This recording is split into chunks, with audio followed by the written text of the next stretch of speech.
Hello everyone, welcome back and thank you so much for stopping by. Merry Christmas to you all. I hope you guys are enjoying the season with your family and friends. So my people, yesterday Mr. Dele Farotimi left Ekiti prison after perfecting all bail conditions, and right now he is celebrating Christmas with his family. That was a good news yesterday, and we are rejoicing that Dele Farotimi is celebrating this Christmas with his family, not in prison. But after Dele Farotimi made this comment yesterday that it is never an easy journey when you are fighting evil, then people were saying that Dele Farotimi has breached the bail condition, because one of the bail conditions is that he will never talk to the press. So I would love you guys to just listen to Mr. Tanko, who was present when Dele Farotimi made that comment in Ekiti State when he came out from the prison. So let's hear what he said about this news that Dele Farotimi has breached the bail condition, and also other matters concerning Dele Farotimi matter.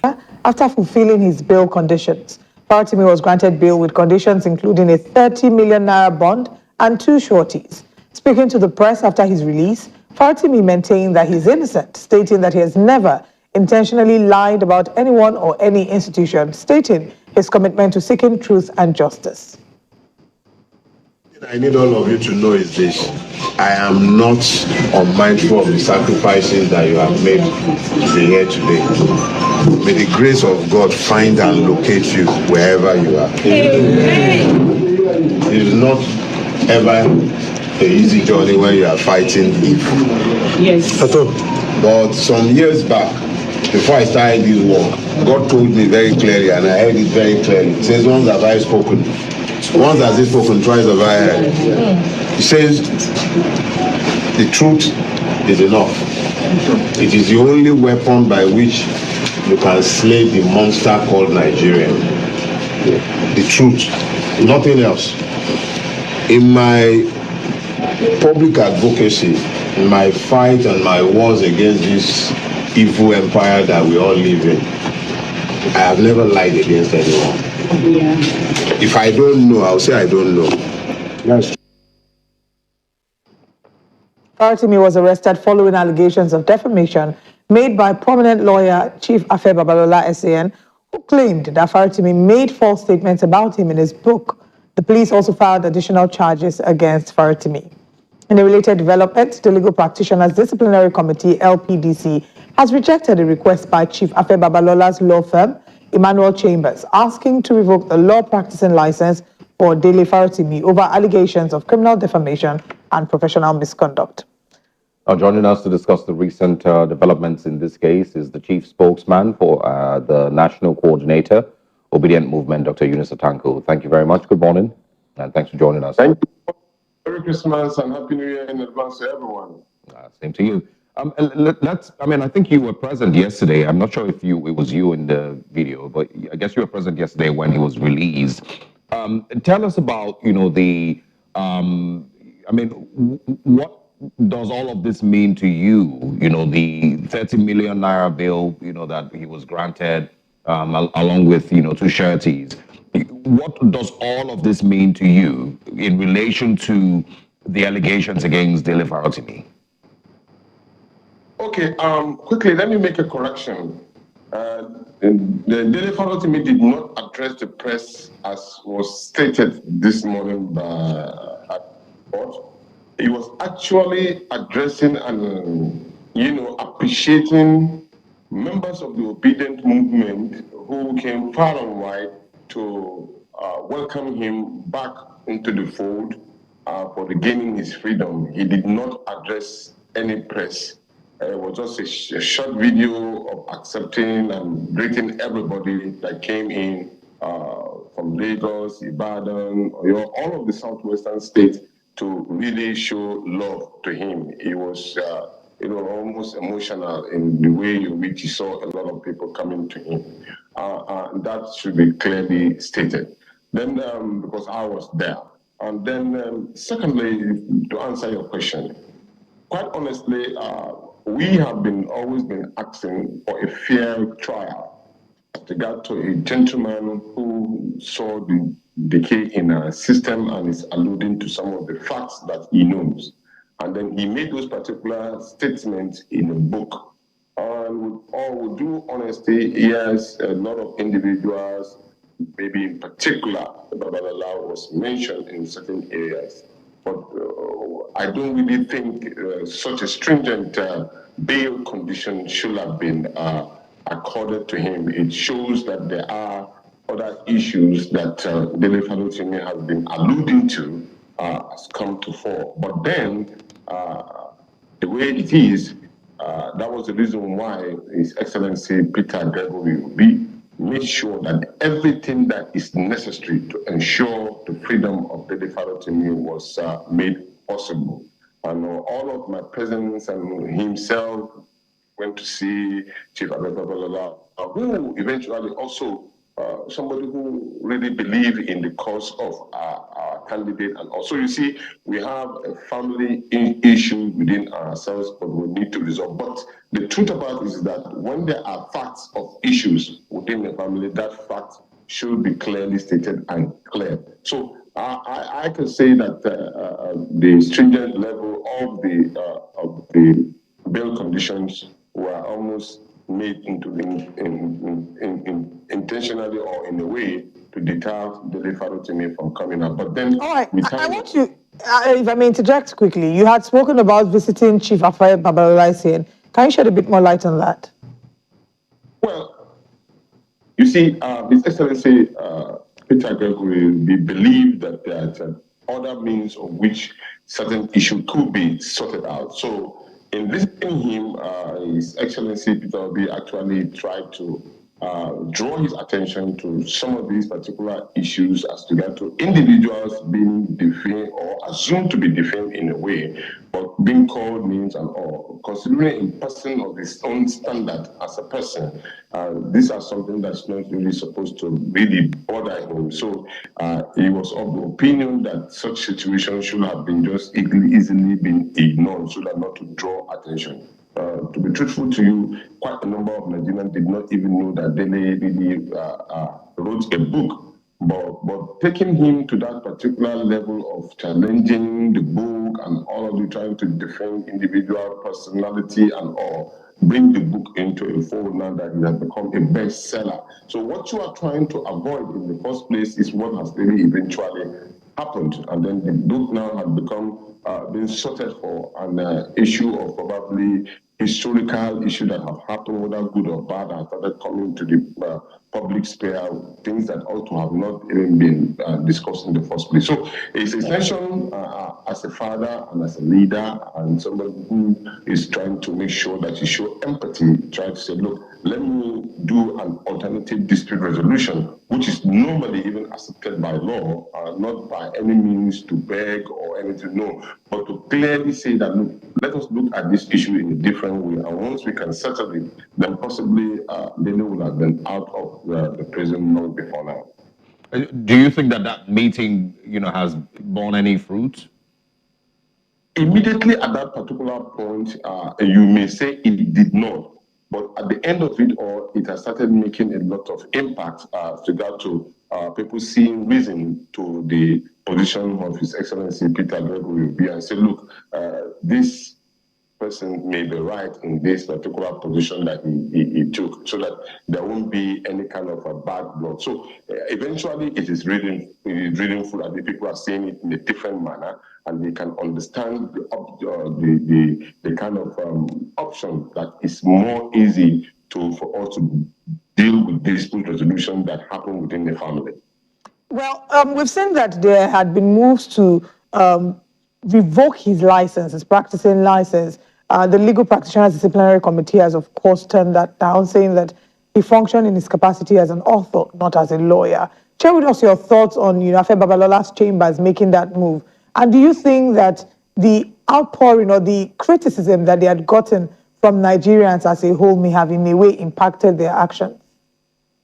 Well, I must confess, really, when you look at the old man, somebody who believes in philanthropic gesture and all, I may not use, I may use the wrong word by saying that probably we have some overzealous individuals within his ranks who are really trying to fuel this. But if you are to leave the old man himself or himself, when you discuss with him, I think he wouldn't have gone this particular route to say, okay, we want to withdraw the license. So what gain would that add to him? So, and that of course draw the negative criticisms that you are seeing across. So, but for the old man, believe me, I've at least had a contact with him, and his main nature wouldn't have even wanted to really go that particular route. So it is actually wrong for anybody. You see, sometimes there's this particular saying in the Hausa language. You say, "Ba mugum sarki shemugum papadi," meaning that you sometimes don't really have a bad king, but you have passed the bad disciples around you. So I think inwardly, the woman could have done something different if he been left alone as a person. Okay. I also want to talk about, I mean, many people have criticized, I mean, since this case started, one of the things that, I've seen people point out is that the exact thing which Dele Farotimi wrote in his book is what is seemingly playing out here. I'm sure you're also familiar with the story of Olamide Thomas, who, of course, was arrested here in Lagos and then moved to the Federal Capital Territory. Of course, also violating her human rights. I think she's also making a case in court as well, amongst many other people. So, is this a clear, sign that there is issues with the Nigeria's justice system? And these are some of the things that Dele Farotimi hoped that he will be able to, speak on in his book. I must confess, that book or those statements that was made by Dele Farotimi has really brought out a lot of issues within the Nigerian judicial system. There's no doubt about it. And even some of the judges and some of the lawyers also know a lot about this particular decay in the system. This is not issues that were being stated by only Dele Farotimi. Dele Farotimi only recapitulated some of the issues that are being raised by even judges themselves. Judges made this particular, remember some of these particular judges, some of the lawyers who are retiring, all of this in the public space. These are things that we all know. So now, whether the judicial system is trying to cleanse himself, just like any of our, what would I call it, establishments, majority of our establishments have wrongdoing. The processes of how you deal with the issues of road construction, the issue of health facilities, the issue of security, the issue of our judicial system, the issue of our electoral system. Virtually all of these particular agencies have serious issues under them. There's no doubt about it. So, and everybody knows about it. So, but Dele's statement has helped to kind of arouse the subconscious mind of both those who are alleged and those who are alleging. So for everyone in Nigerian, let me give you an example. While we were coming out from the prison, we drove together with him, and then we were sharing a small experience, which I know probably will be the next thing that will come out of his book when he's writing another new book, because there's a lot of experience that he has within that particular prison here. Can you imagine when somebody has been arrested for stealing a chicken, or somebody arrested for stealing a cup or corn in a village market, and some of these particular persons are still in the jail, and they are being charged or being jailed for 9 years, 4 years, 6 years, as the case may be, for something as little, well, you may call it, yes, as little as a chicken and as a wrap pap or probably corn, and they are there. I saw with my 2 eyes somebody who almost got blind because there was a communal issue that he has to go into one strand or the other, and the guy has gone blind. And now you keep on wondering, what will have happened to those people who have been stealing Nigerian resources to a point of stupor, and yet none of them have been really jailed to that particular level of that is commensurate to kind of pain and pang that they've added to the Nigerian people who they were supposed to be, those particular money was supposed to be in trust to them. So you see, these particular kinds of adjudication on matter give a lot of question to individuals. Or when you talk about even our electoral laws, when somebody who did not even contest a primary election, yet he became a senator, at the end of it all becomes the Senate president. And these are things that really knock off your head, or some of them becoming governors. And you ask Nigerians who will go to the polling unit and vote for a particular person of their choice, and yet their electoral result is being turned upside down. These are things that agitate the minds of the Nigerian people. It is completely wrong. So I am of the strong opinion. While I believe there are judges and there are lawyers who are saying, who are intending to give Nigeria a good name, there are also those who have already engaged into serious ethical issues that has to do with their job. And those are the things that really affecting them. So we need to cleanse our systems, be it in the judiciary, be it in, of course, in any of the agency, like I said, Ministry of Works, talking about roads, talking about health, talking about security. There are people who have been openly been accused of misuse of resources meant for our roads. And these particular roads end up killing people, including their own siblings and their own brothers and sisters. And yet, some of these people goes home free whenever they have been arrested. We've seen these cases as well. So it is not about Dele in particular. It's about all of us. There's a need for a revolutionary change in the attitude and the way in which everybody deal with the issues of position of power that's been given to he or she. And it's a serious matter. It's a serious matter, very serious. Yeah. And so, what do you think happens next? He's been granted bail. He still will have his day in court to defend, of course, himself against the charges brought against him. How do you expect that it plays out going forward? And is, Peter Obi's, presence going to once again be sought? Well, His Excellency Peter Obi will not stop in trying to look at the alternative dispute resolution, this particular matter. He will definitely not stop. And I think we have a date in court on the 20th of February, if I'm not mistaken. And then before that, there will be all kinds of reach out and the discussions on how to get this particular matter. Those who feel hot will be reached out to say, look, let us be sincere to ourselves, look at options and all. And then look, these are things that we will do, but of course, at the same time, we will follow the rules and regulations and the processes of the court to ensure that the right thing is done. And then I just wanted to say this. I met a Dele who was extremely humane. And not that only thing, he practiced what he said. When he said that I don't lie, right in front of me, he took my phone and then he was trying to really get to go by sending a message. And then Yunusa Tanko, I don't even know how to use this particular phone. Some people who would have thought that I'm intellectually endowed, how can I say that I don't know how to use a particular phone? These are practical examples of what he's trying to say. And at the end of it all, before he left that particular prison, he shared everything he had. He had about 130,000 naira, as he said, and then he shared it to all of the inmates. These are the kind of thing we ought to be doing to each other in the situation we find ourselves. So practically, Dele shows his humane nature, he's shown his dexterity as regard to request for us to have an egalitarian society. Not only that, he also believes in a Nigeria that works for everybody. So in where you are or what you come from. And then he said one thing that really struck me. We need to find a way of managing each other because everybody that you see in this world is wired differently.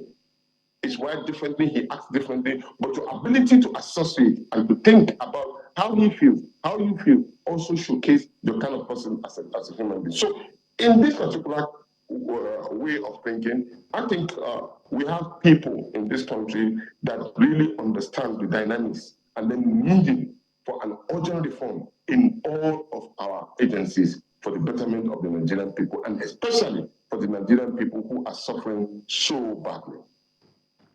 All right. I think my final question, as quickly as you can, would be, your thoughts about how this might impact those who have been referred to as activists and their ability to speak up in the coming months, years. This Dele Farotimi case, how do you think it will impact them? How do I think what? How do you think that the way that Dele Farotimi's case has been pursued will impact the ability of activists and those who speak up against injustice to be boldened, you know, to continue to speak up? Do you think that this would maybe reduce their ability to speak up further? Oh, definitely not. Definitely not. It will not reduce their will and deal in interested in speaking up.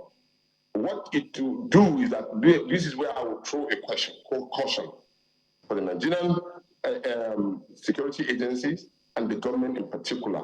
And then to those individuals who may think that by going through a stringent method, by attacking people, they will get it.